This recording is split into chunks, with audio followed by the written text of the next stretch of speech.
Episodes of the Green Corn Rebellion Show are sponsored by Oklahoma Progress Now. Oklahoma Progress Now is a 501c4 organization focused on building progressive power in Oklahoma.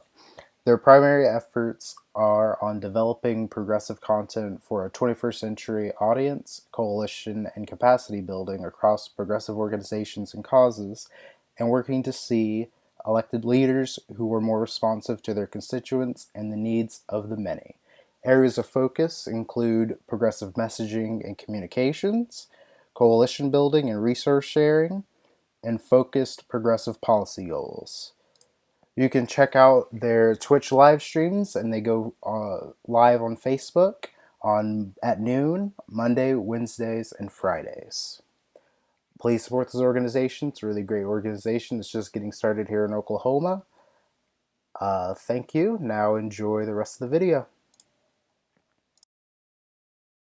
Hello, this is the Green Corn Rebellion Show, and today I am here with Nomiki Konst, who is the host of the Nomiki Show on YouTube and is a contributor for the Majority Report.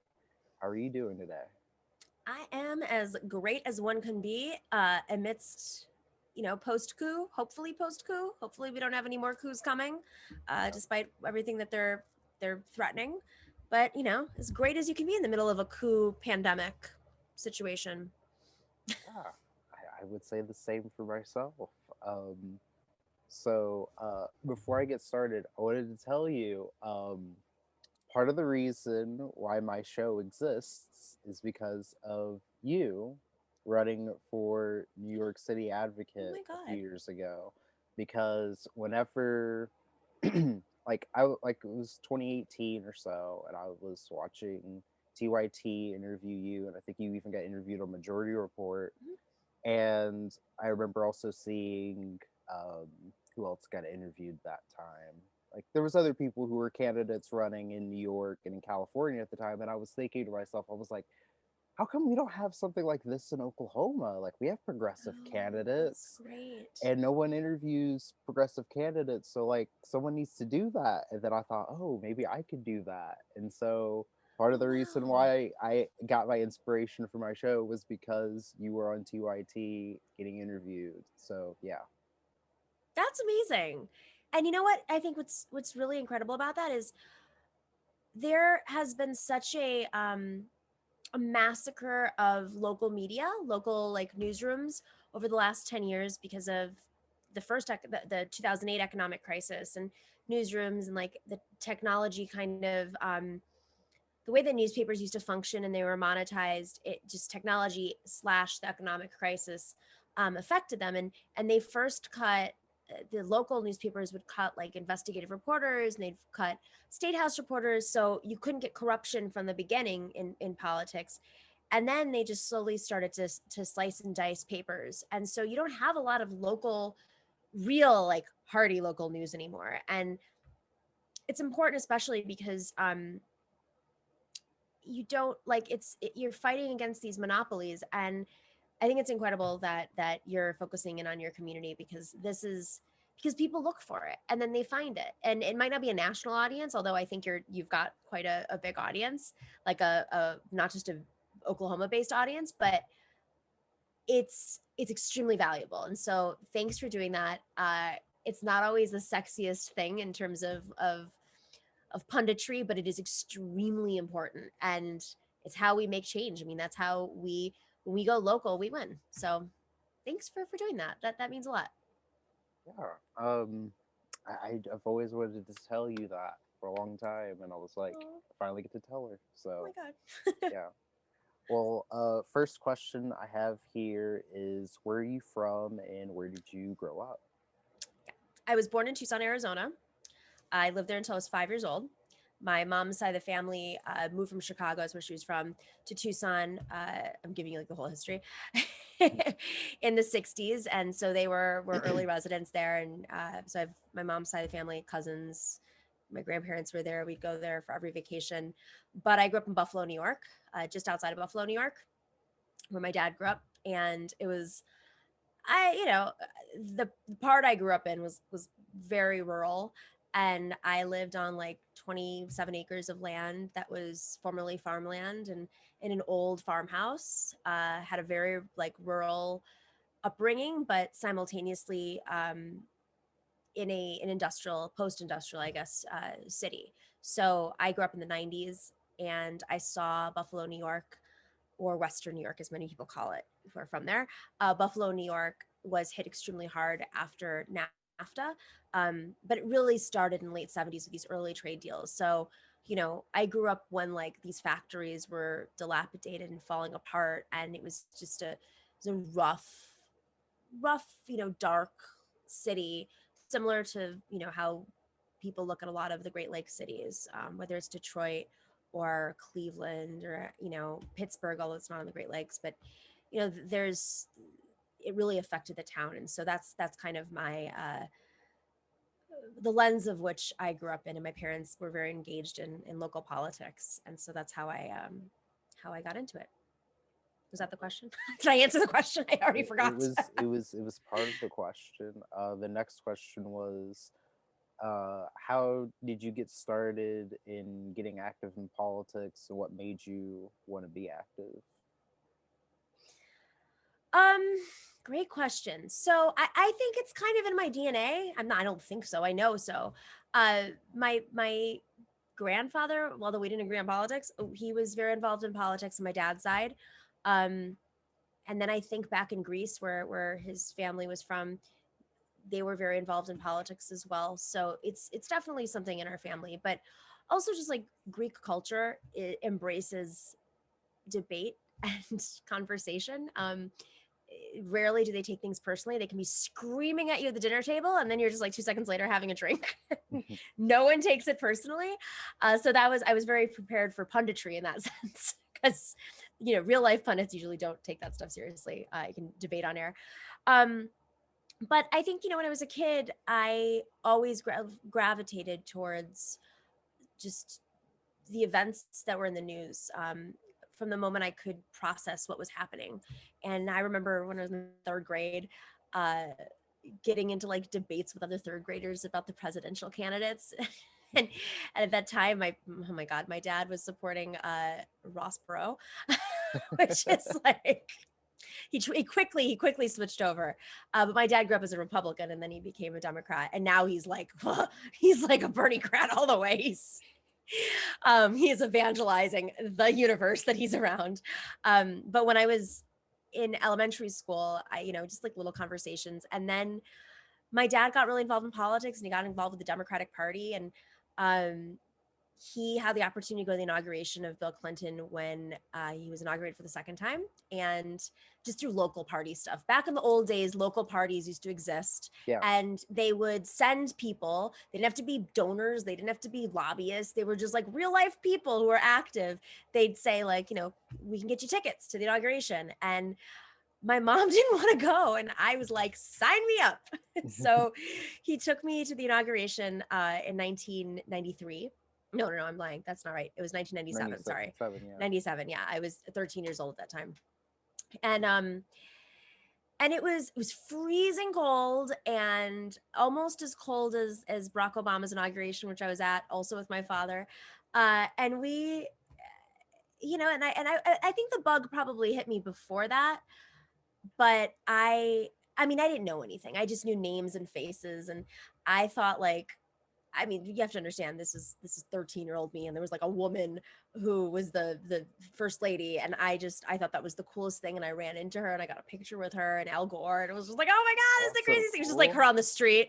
But that was kind of how it used to be, and I'm glad that he gave me that experience at that age. And I know a lot of other people have had those experiences going to inaugurations, which, you're just sitting there in a crowd of like every type of person, hopefully. But it made me understand like what the Democratic Party used to be. And I'm not saying that the Clintons ran the Democratic Party perfectly. I have a lot of criticisms of them, but it was a different era. And actually, I would say post Clinton is when it all shifted, like during the Clinton administration. But through that, I just got really active in middle school and high school. And in high school, I joined every organization I could. I was part of this incredible organization called Junior Statesmen of America. And It's they have chapters on the West Coast, and I think probably nationally now, but they do summer programs, and I got to go do a summer program in Washington D.C. at Georgetown, and I had they like you get to kind of shadow folks and go to everywhere from like the State Department and the CIA. Oh my god, that was crazy! And I mean, you're just like go on tours and you hear people speak. It's not anything. These are high schoolers, right? But it was cool because you debate at this, you take classes, you take college level classes, and I still am very good friends with several people. I'm friends with more people that are part of JSA, and none of them are involved in politics either, which is really funny. Than I am from friends from high school. So I encourage everybody who has kids that might be interested to go check out JSA, or if you're in high school, to check it out. And I also went to the convention through them in 2000, and like they introduce you to people. You get to like hear politicians speak and ask them questions and debate. And I mean, it's a total nerd camp, that's what it is. But uh I was lucky to be able to, they have great scholarship programs, and I was able to go to this, and it really changed everything for me in my life. And I know other people through politics that went through this um program, and it changed them too. And it's I definitely recommend checking it out. But I met Paul Wellstone through it. Ooh, okay. Very, very, it might have been within a year of his passing, when the airplane accident that took his life. So yeah, that I would say that's how I got into it. And then full force afterwards, organizing protests. I went to school in college through the Iraq wars, and you know once you're in, it's hard to get out. Yeah. I would definitely say that. Yeah, that's really cool. Um, so the first time I had heard of you was in 2016 when you worked for the Bernie campaign, and you were one of his appointees to the Reform Committee or Commission. Hmm. Could you tell me more about that and tell me some of the things you learned about how the party itself works on that level? Yeah, I'm very grateful to have been part of early Team Bernie. um 2016 was, I mean, what he was able to accomplish this year, 2020 I should say, was extraordinary. 2016 was like, we were it was amazing. It was like the true believers, right? There's When somebody becomes popular, and a lot of people want to come in, and that's great because that's how you build coalitions and hopefully how you win, right? We can't just sit in our little echo chambers. But um 2016 was incredible. It was we were like, what can we accomplish? What can we do? There were no like talking points. There was no we were organizing on our own, and it actually reminded me a lot of 2008 with Obama, because it was very similar. It's just like, you want to throw a fundraiser? Go do it. That was 2008. Like, do you want to do this? And you just get your neighborhood together, and you throw block parties for Obama. But for 2016, I was already doing cable news, and I had been very vocal about not supporting Hillary Clinton, and I was concerned about how everybody was lining up. It felt very undemocratic, and I know I get crap for this, but I'm not the only one who went through this. So let me just make sure that folks understand this. Um, so I personally saw a lot of bad practices in the way that the Clinton campaign was building their campaign in 2015, right? This was before 2016 started. And there were rumors that Joe Biden was going to run. And I was like, yes, like get him instead of Hillary Clinton. Now, we're all human and we evolve. And I didn't wake up like we didn't have, when I grew up, Bernie Sanders didn't have a massive movement. There was no massive movement in 2015 at that point. Yeah. So, we have to remember what the world was like pre-Bernie. It was basically like, how do we not have this presidency, which, it was also just very concerning that it was very familial. And so Biden didn't run, and I Bernie had not had a full-fledged campaign yet. He had like a few key staffers. He was trying to raise the money to get like basically the staff to run a full-fledged campaign. And I was on air, and I was already kind of like easing into it. I was really into what he was talking about. I mean, I've always I'm anti-establishment to begin with. I had bucked the party. If you're going to go back a little bit, in 2008 I was part of Barack Obama's campaign, also challenging Hillary Clinton. And in 2012 I was a national co-chair for him, and then I quit. I didn't like how it was being operationalized. It felt very schmoozy. It felt like it was a bunch of kids who had rich parents who were trying to raise money, and it was nothing like 2008, which was very populist. And I quit, and I was also a DNC. I was they have this thing called the Youth Council. I was a DNC member, and I quit. I felt like it was just really businesslike, and it didn't feel ethical, and I didn't really understand why it didn't feel ethical at the time, because I hadn't delved into like the details of the DNC and like how I didn't know how consultants worked. I didn't know any of this. I just knew it wasn't like 2008. That's all. Mm-hmm. And I just thought like there were a lot of people who were really rich around me that I just couldn't communicate with them. That's not my background. I came from a very working class background. My family like escaped the worst forms of fascism, and not the worst, but some of the worst forms of fascism, I should say. And I was talking to folks who just always knew what wealth was. And we were talking about the ideas for the campaign in 12, and it wasn't, I felt like I was speaking a different language.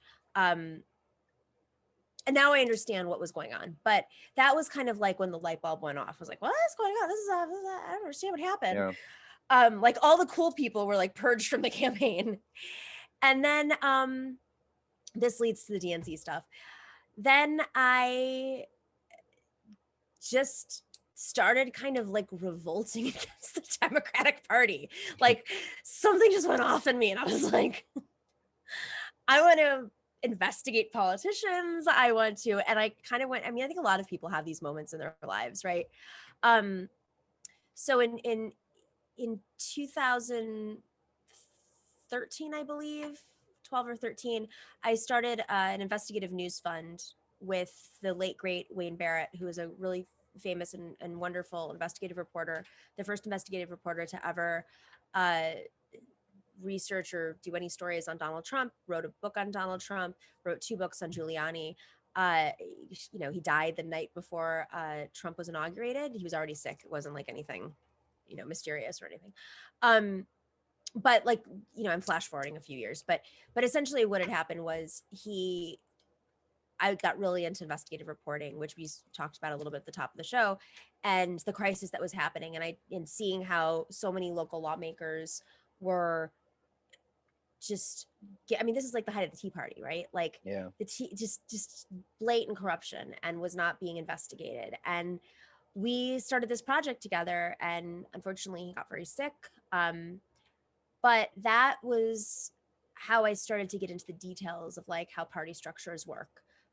He opened my eyes and how much the political machine, whether it's a local machine or the national machine, whether it's a DCCC or Emily's List or these other organizations, function, and how it always comes back to consultants and the business model. So through that, I became much more skilled in understanding, and also like how to do investigative reporting. He taught me. I mean, you can't imagine somebody better than him teaching you how to do investigative reporting. And then I was doing TV. Like they started asking me on, like you go on once and then somebody else sees you and then they invite you on and then you start commentating on all this stuff. And then suddenly it turned from commenting on daily events to the presidential election, and you like had to pick a lane. Like you literally like you have to, they're like, okay, we're gonna have one person on for that. And I just saw that nobody was talking about Bernie Sanders, and it felt gross in my stomach that everyone was just like lining up behind Hillary without any sort of due process or I mean, we know the story of 2016. Yeah. And so I just went on air and I started endorsing him like crazy. And I was defending him. And then one day I got a phone call from somebody who worked for Bernie. He had a very small staff at the time, and I knew his wife. And he reached out to me and he said, we don't have a surrogate program yet, but would you like to be our first surrogate? And I was like, what is that? It's like, what you're doing? I'm like, I don't, what do I have to do? He's like, you might have to like speak at rallies and things like this, but yeah, just what you're doing, going on TV, doing what you're doing.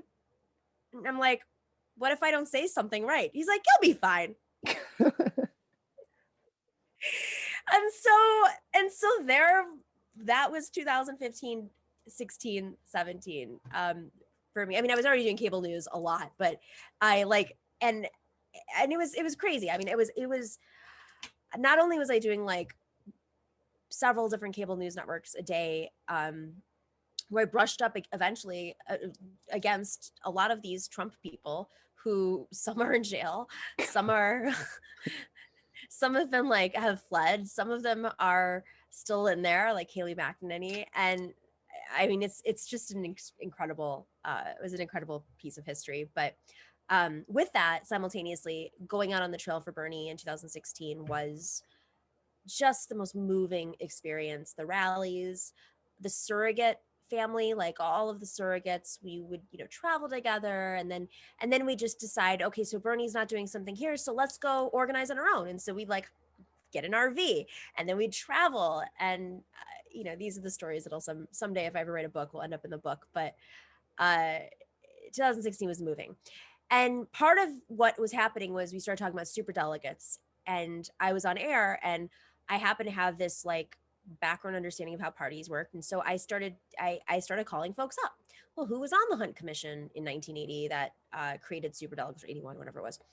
And I recognized some names. So I just start calling them up, and I'd be like, tell me about the super delegate process. What happened during that commission.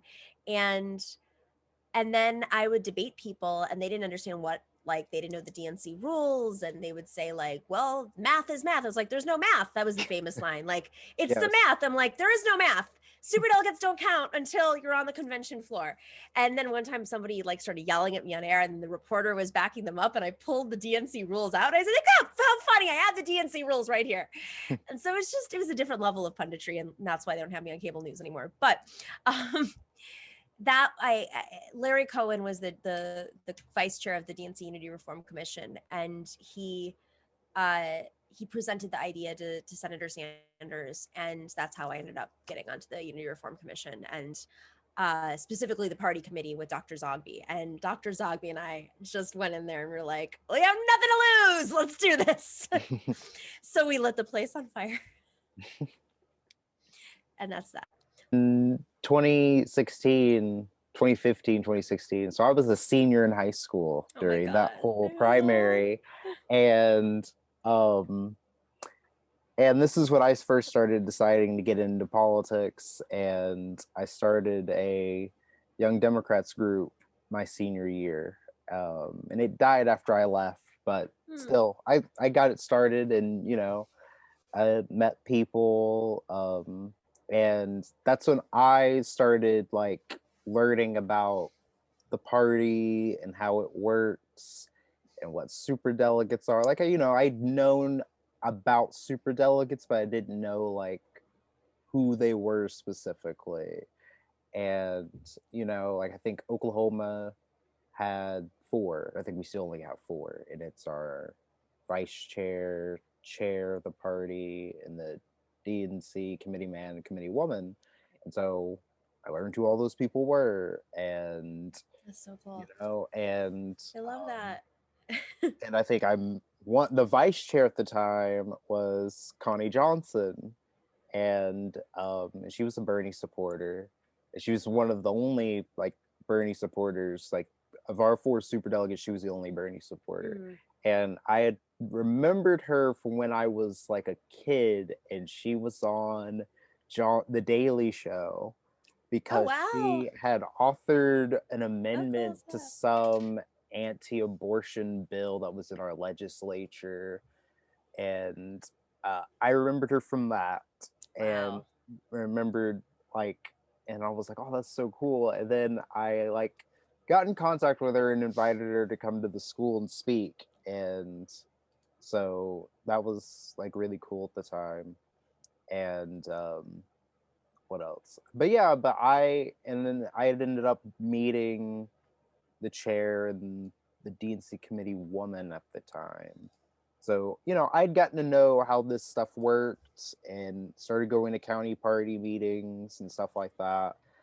And um and it's funny to me because now when I see people online talk about the party and whatnot, I'm like, how are you going to complain about the party? Especially when they talk about the DNC as Yeah. this ominous mythical being, and I'm like, okay, do you know who your state's DNC committee man and woman is, or the vice Right. chair of your party, or chair of your party?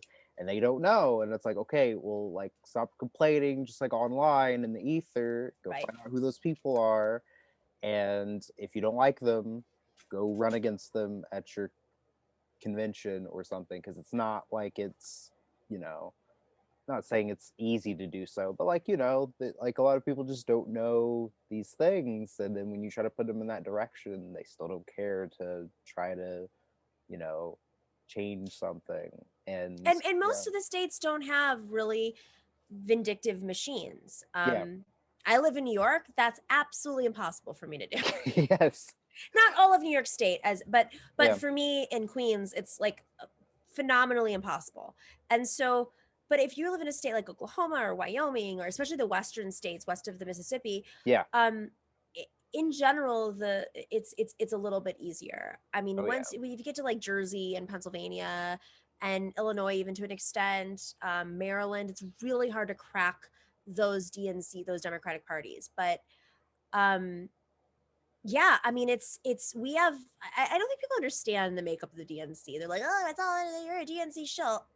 First off, if I was a DNC shill, I wouldn't have gone off on them the way that I did in yeah, an F bomb, and I don't think Neera Tanden would have a hit out against me, quote unquote hit, if like I was a DNC shill. It's just like magical to see how people change these things in their minds. But with that being said, the makeup of the DNC, putting on my DNC shill hat, is very close. Like, is did half the DNC support Bernie in 2016? No. Did it almost reach half in 2020? I think it was pretty close. And part of that is there were just more Bernie people elected, and part of it is just there are a lot of folks who felt safer. I don't think people understand, and this is why I was so uncomfortable about supporting Clinton in 2016, the fear of God. There's so many. I mean, New York City, for instance, nobody supported Bernie, like two people. And one of them like did it with a deal. It yeah, had to do with like transactional politics. It wasn't two, it was a few more. But it was extremely scary for people in 2016 to support Bernie. And there were several folks who they weren't even politically progressive in 2016, but because of Bernie, became politically progressive and then supported him. It was safer for them to support him in 2020. And also, they changed their politics. They just actually felt, because the machine wasn't that powerful anymore, they felt safer to say, all right, I'm not taking real estate money anymore. I'm going to like speak for my community. And that's good. That's actually good. The good thing is when people become more progressive over time. The bad thing is when they become worse over time. yeah, And I think that's something that, like, I don't know where in the progressive mindset we're into this like cancel culture where we're like, oh, they once did this thing, da, da, da, da, da. And it's like, but who are they today? Who are they in the last 5 years? Are they yeah, practicing what they preach? Or are they talking about something and still taking money from the bad? If they're pretending to be progressive and taking money from the bad people, then that's not cool. But if they're not taking money from the bad people and progressive, that's good. And so the DNC membership structure right now, I don't think people understand how close Keith Ellison got it. Just like how folks called in some favors for Joe Biden, very similar to the Tom Perez situation. yeah, They don't understand. There were 3, 4, something like a few votes who didn't even show up for the vote and then showed up for the second ballot because they didn't want to be on the record supporting Tom Perez. They were scared. And the promise that they had made was that they would vote for Tom Perez in the second ballot. And the only reason it got to the second ballot by like a vote and a half or something, 2 votes and a half, I can't remember, it came down because those people hadn't been in the room. And then Obama and Valerie Jarrett made their phone calls and lobbied the rest of the voters, and then that's how Tom Perez won. It was real machine politics. So what you just said about understanding who your committee people are is extremely important because yeah, that's how the machinations function. yeah. And what was I about to say? I lost it. Um, but yeah, something about, oh yeah, how you said how in some states it's easier for progressives to possibly get in some of these positions. Like I've been saying that like for years now, because I see how Oklahoma's like just state party and the county parties and whatnot. Like we have we have the state party, which Mm-hmm. operates. I'm not going to say whether or not it operates well or not, but it operates.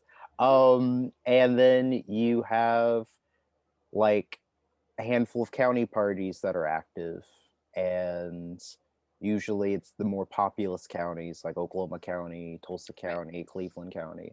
But then you have some counties that it's like you can't even get 10 people to come to a meeting. And it's like if progressives actually like took initiative into like wanting to take over the Democratic Party, it's more than just getting a few people in Congress. You have to get people in your state legislature. You have to get people in the party apparatus itself in order to change things from the bottom up. It's not just going to happen just because we made That's Bernie right. the nominee. Because I heard a lot of people saying, like, oh, because Bernie didn't get to be the nominee, therefore we can't take over the party. It's like, what? Like, that doesn't make any sense. Like, Right. there's a Right. lot more to the party and to politics than just like the presidency.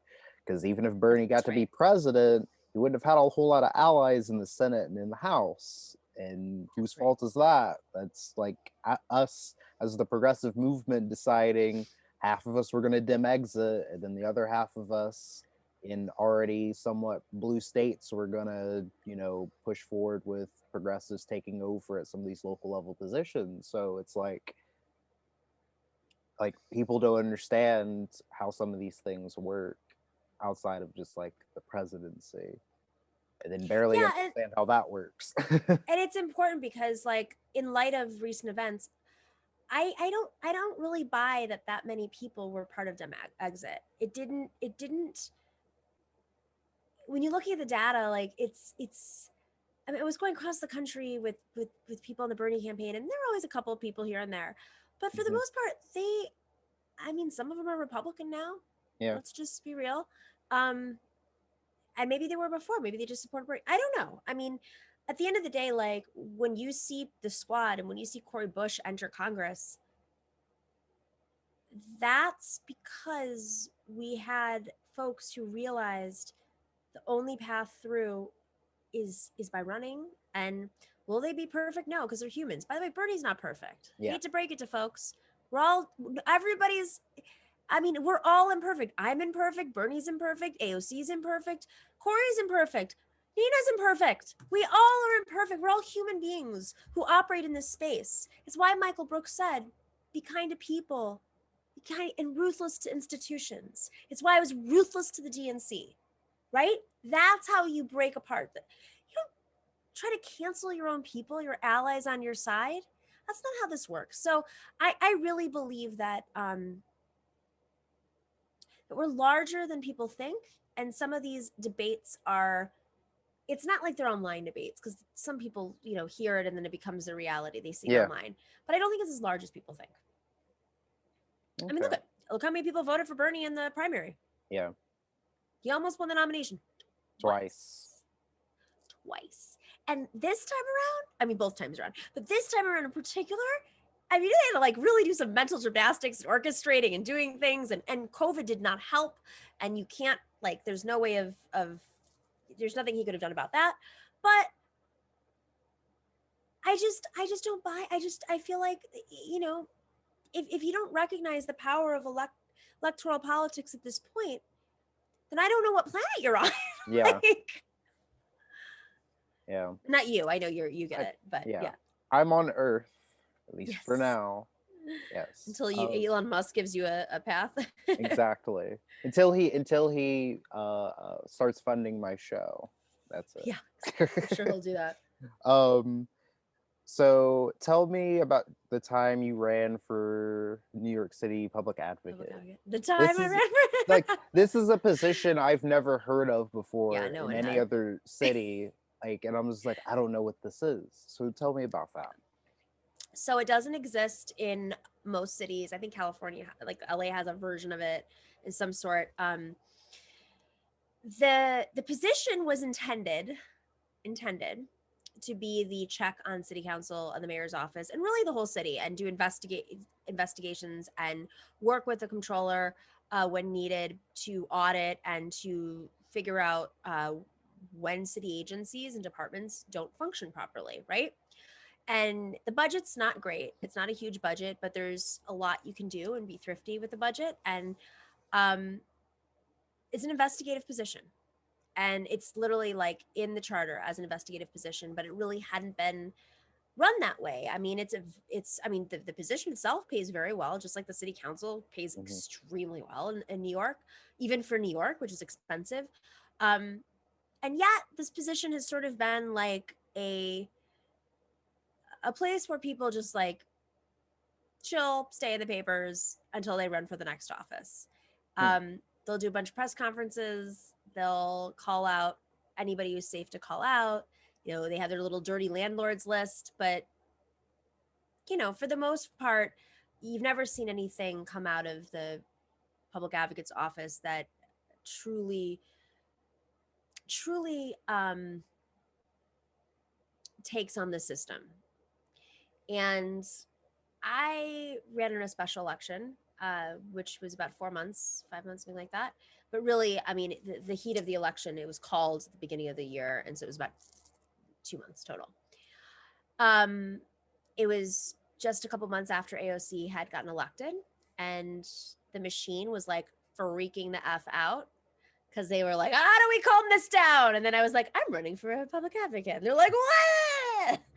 And so it was on one hand, it was exhilarating. We had like a real movement at our backs. We were using this new system that the city had just set up. It was a matching fund system, and the timeline was really short. So it was just everything was just like so intense, so intense. We had like multiple events a day, and we had our Bernie like collective like coming and supporting us and endorsing us and flying in to do event. And it was also the coldest week of like the last 10 years or something like that in New York to do petitioning. And so we had to get a certain number of petitions. And I remember our campaign manager's like, we're getting 10,000 petitions signed in a week. We're like, what? and we did it, and everything, we just kept doing it because it was a movement, like really, and because everyone just kept saying, oh, she can't do it, she can't do it, she can't do it. Why didn't they think we can do it? Because we weren't taking corporate money, because we weren't taking we weren't breaking the rules like a lot of them did. We weren't like, we were a movement. And so we ended up raising more small dollar donations, I think second most out of all the raise, because we didn't raise as many as, I mean, there were some candidates that raised a lot of money, but they had invested their own money into it so they could hire staff early. And I was running because I had an investigative reporter background. I not only was trained by New York's greatest investigative reporter, who had been the first to expose Trump and Giuliani, like he had passed away at this point, but I learned so much about like the mechanics of the city from him. And then I went to go work at TYT, and I was an investigative reporter there, covering Flint and Puerto Rico and the DNC, of course, and just other electoral politics, just the general stuff that we would do as correspondents. And movement stuff. I mean, so many protests on the streets that I like. I started to know the officers, saying hi, how you do, not in a comical way. So it was a very powerful election. It was a very inspiring movement that backed me and my vision. And we have a crisis with NYCHA, public housing in New York, and we put forward plans like a $30 minimum wage, because if it had kept up with inflation, it would have been $33. We had put forth plans where we were going to start to investigate conflicts of interest in the city. There were conflicts of interest all over the place. People who were sitting on the board of the MTA, which oversees our subway, which is extremely broken and underfunded. There were real estate developers on it. And so I started to say, like, oh, we're going to investigate real estate developers. And we're going to investigate departments. We were going to set up offices, not just in every borough, but in every city council district, where people could offer tips about what's going on. And that's how the public advocate's office would become everybody's public advocate's office, not just a person who's just there to give, like, to yell. And, I didn't take any real estate developer money at all, which is a really big thing because almost every single lawmaker in New York City takes developer money. Um, and I called them out. And what else did we do? $30 minimum wage. We called for a free subway before anybody else. Now some people are saying it, which is great. I'm so happy, but we called for it. We were calling for ends to tax breaks within the developers were getting these huge tax breaks in the city. And as a result, you have these empty apartment buildings. And someone found this tweet from my campaign where I tweeted something out like, pretty soon, all New York is going to be is empty apartments with cops everywhere on the streets. And that's literally what it is, right? I mean, someone found it from 2 years ago and was like, Nomi, you're Nostradamus. It's like, well, no, because you can see it's a Democratic city, it's a Democratic city council, and yet all the Democrats are beholden to the real estate developers and their tax breaks and the police. And until we're able to come to terms with those two things, the economic crisis in the city is going to get much worse. The crisis with the police department is going to get much worse in terms of how they're racist and murdering people. And there's no accountability. So folks can't afford to live in New York. I mean, now with COVID, it's I sometimes feel like they have their blinders up. So it was a very hard race. We played it very ethically, meaning we raised money without lending ourselves money or having other people raise money for us, and we got into the debates, both of the debates, because we had all these rules that you had to hit certain levels to get to the debates. City and state said that we won both debates. Every time somebody challenged us, even the moderators, they tried to fact check me. City and state came back, was like, actually, she was right. So it was hard because they were coming at me very hard, and they tried to take me down, and they tried everything they could, lies, smears, attacks, articles, whatever it was. I had plants on my campaign. I mean, this is like the heart of dirty, dirty New York politics. But at the end of the day, I believe the arc of the universe is long, but it bends towards justice. And, you know, just do what's right and it'll come out. Right. So tell me about Matriarch. Wow, you're like all of it. Matriarch is an organization that was founded by a collective of women, women leaders, progressive women who come from all sorts of different backgrounds, whether it's organizing, uh, their union leaders, former candidates, current electeds, uh, artists and media figures, and but specifically, I mean, a lot of movement people. And the goal is to support working class women, progressive women running for office because just, I mean, I experienced it in my campaign, right?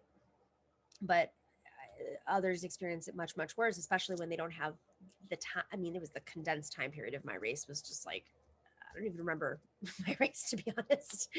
But it's very hard to come from a working class background and be progressive. So you're not taking corporate money. You're trying to raise the money to build a successful campaign. And there's just um, there's boundaries throughout the process. First, people don't take you seriously. I mean, I can only speak on my own behalf for my race, but I had folks telling me, you're not going to be able to raise the money. You're not going to be able to get on the debate stage. You're not going to be able to file the petitions and get on the ballot. And we did all those things.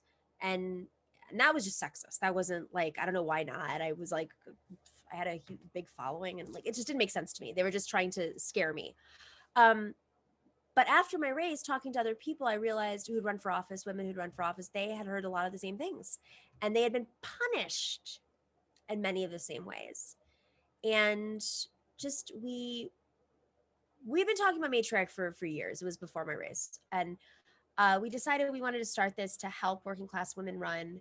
Um, and it's a great coalition. Cori Bush was one of our founding members, and she was elected. And Cori is she's a dear friend, and she's somebody who really did it through grit and perseverance and vision, and everybody came at her for every single thing. Every People didn't support her, they didn't do that, and she just She persevered. She got COVID twice. She had her own crises. You know, she's a single mother. Um, she was attacked. And even though she lost before, she still decided to run again. And that's a level of like something in you is telling you got to do this. And it's so beautiful that the day after she took office, I mean, it's horrible what happened last week, but she didn't let that scare her. She came out and said, this is what we got to do. I'm going to use my moment to step up and put forward this resolution to condemn these people and expel them, because we don't need people who don't. I mean, it's treasonous, as Joe Biden said, sedition. So I'm really proud of our crew at Matriarch. It's a sisterhood. I'm just one of many women involved in Matriarch, but I try to use my platform to highlight the work. So yeah. It's good. I like what y'all are doing over there. Thank you. So how are you feeling about the growth of the squad and the power of the Congressional Progressive Caucus in the House? Great. I mean, on one hand, like, oh man, we need so many more members to just be able to overtake this. But man, when we get those members in, like I just said with Corey, she's Mhm. like, I'm not holding back. She hasn't Yeah. even like set up her furniture in her office, and she's like going full for, and she's she's taking on white supremacy like on day one. I mean, I feel great. I think it's complicated. People don't understand. uh, they get attacked from every single angle. They get racist, they get sexist, they get misogynist, they get Republicans who, and sometimes they all are the same thing. Fox News just highlights their faces and turns them into segments every single day. And not to mention the far right, far right, the conspiracy theory places that are all being shut down now. And then like the Newsmax and the OAN and these networks. That's just from the right, and it's actually dangerous for them. I mean, before I was saying this before they stormed Congress, they were getting threats. I mean, absolutely getting threats regularly. Cori Bush, before she took office, was getting threats because of that video of the people who held up their guns on their McMansion house. They were on the RNC video attacking Cori Bush, Mm-hmm. putting her life at risk. And so they have not only sacrificed their own lives, because it's very hard to run for Congress, and if you don't win, like Cori didn't win multiple times, but if you don't win, it's not like, oh well, I lost. It's like you didn't work. Most people don't work for a year, 2 years. They can deal with political ramifications. Sometimes it just causes a lot of. It's not like butterflies and sunshine as some people might think. So they're already sacrificing to run, and then they get elected. And because they're progressive women, working class women, women of color, then they have a target on their back by the right wing. And then they get in, and they're not good enough for certain podcast hosts who throw out things like, I will haunt you. Yeah. I mean, it's unbelievably out of touch and disgusting to say that to target our closest allies when they're not operating in a democratic system. They're operating in Nancy's house, and that's her rules. And they're trying to sneak in whatever they can. Mm-hmm. And we don't understand the procedural rules because we don't work in Congress. Yeah. And the dynamics of, I mean, I'm sure there's inter squad dynamics. I'm sure there are progressive caucus dynamics, Democratic caucus dynamics. I'm sure there's rural versus city. I'm sure there's community. I mean, they're human, right? So I think, do I agree with them on everything? No. Do I think that some of them should have voted down the military budget? Absolutely. With that being said, they're only going to get stronger the more that we get elected. Yeah. Another thing I wanted to talk about was what are your thoughts on the force the vote thing? And I guess you could say Jimmy Dore as well. They didn't know what they're doing because clearly it didn't happen, and all it Yeah. did was leave division on the supposed left.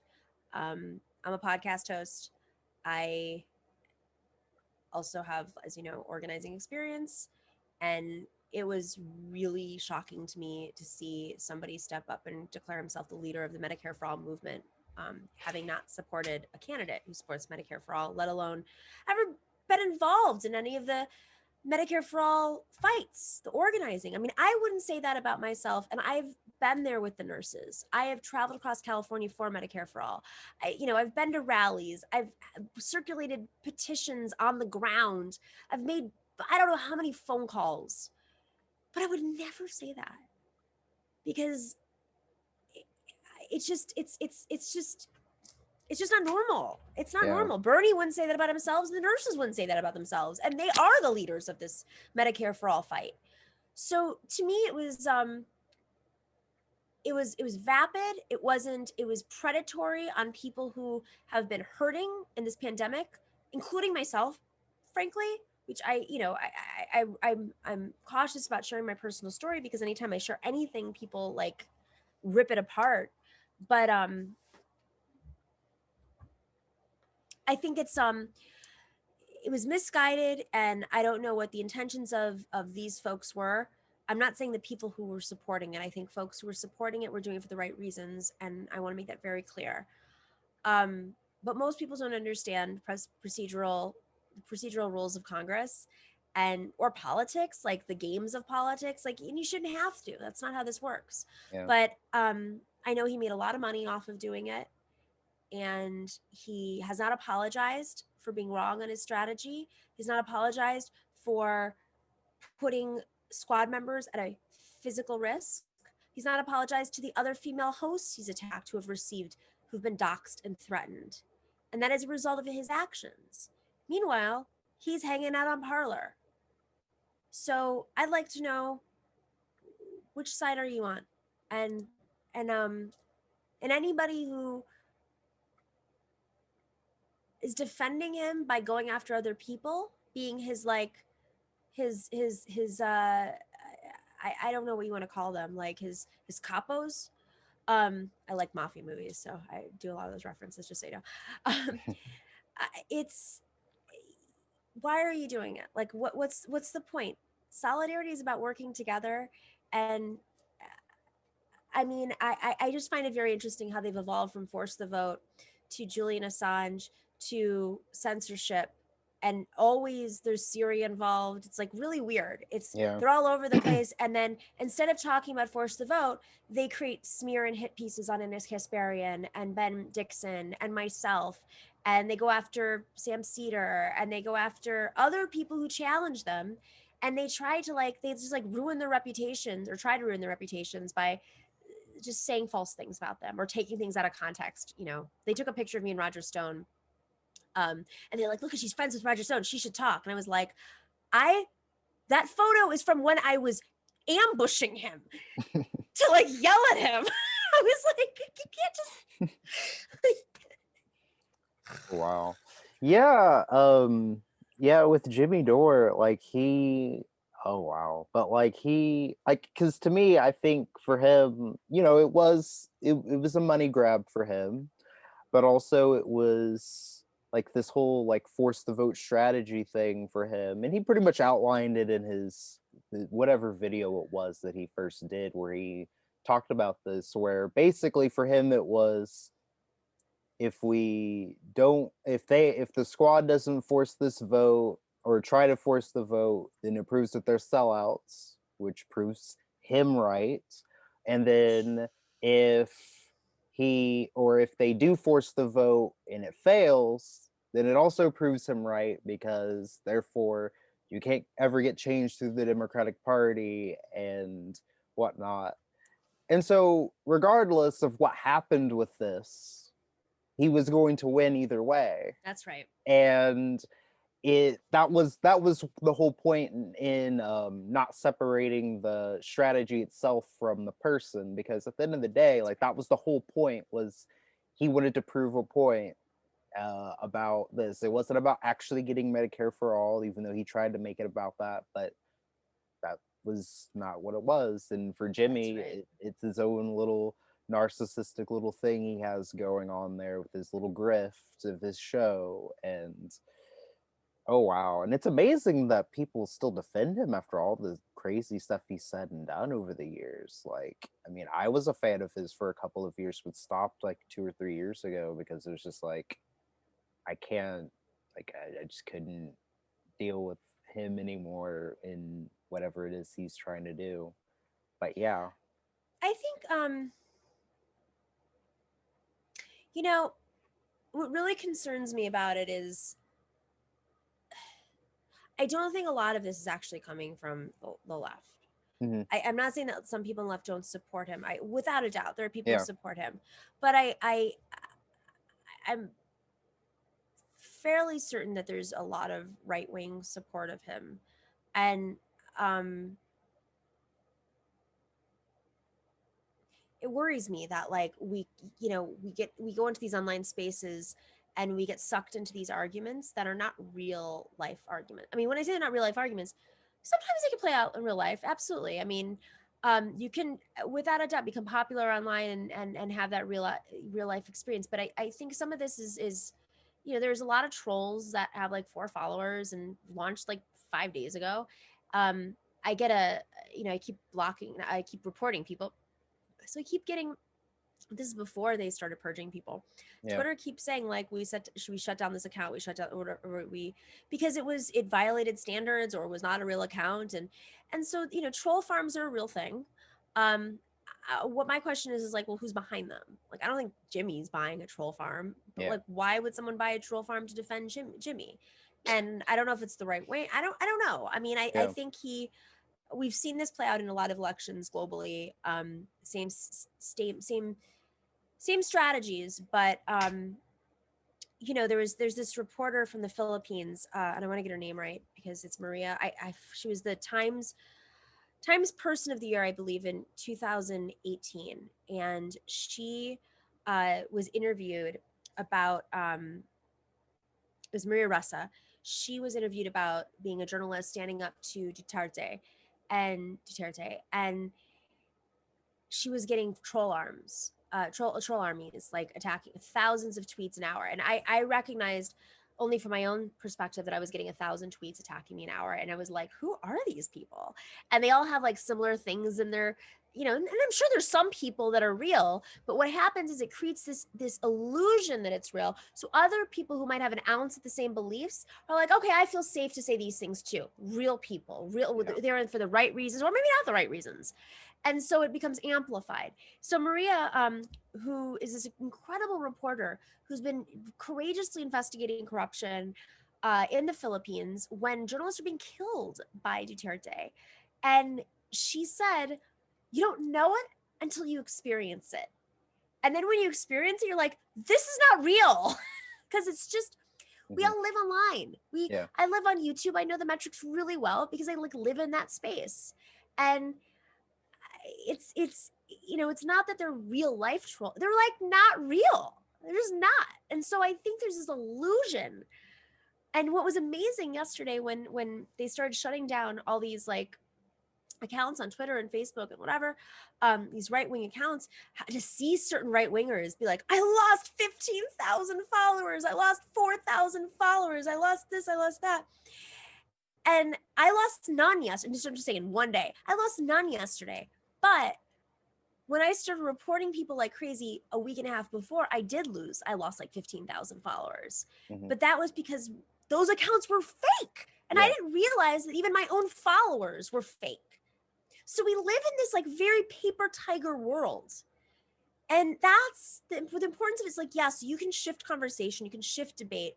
But when we live off of algorithms that are created by white men who've been called out for being sexist and misogynist, Google fired a woman who was there to investigate the bias of their algorithm. And then when she was like, oh yeah, it's really sexist and racist, they were like, you're fired, woman of color. And so, we live in this space where hate is monetized and anger is monetized. And so that's how you get idiots like Dave Rubin, who gets so many, and you're like, why is that person doing well? And these like really thoughtful conversations aren't.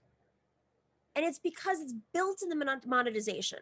So for those on the, as they say, boutique left, who are having conversations about censorship, first off, censorship would be if Donald Trump decided to shut down the internet. That's censorship. This is, they're doing this every day. They're like, oh, well, they might do it to the left. They, first off, they do it to the left. Second, where is your line then?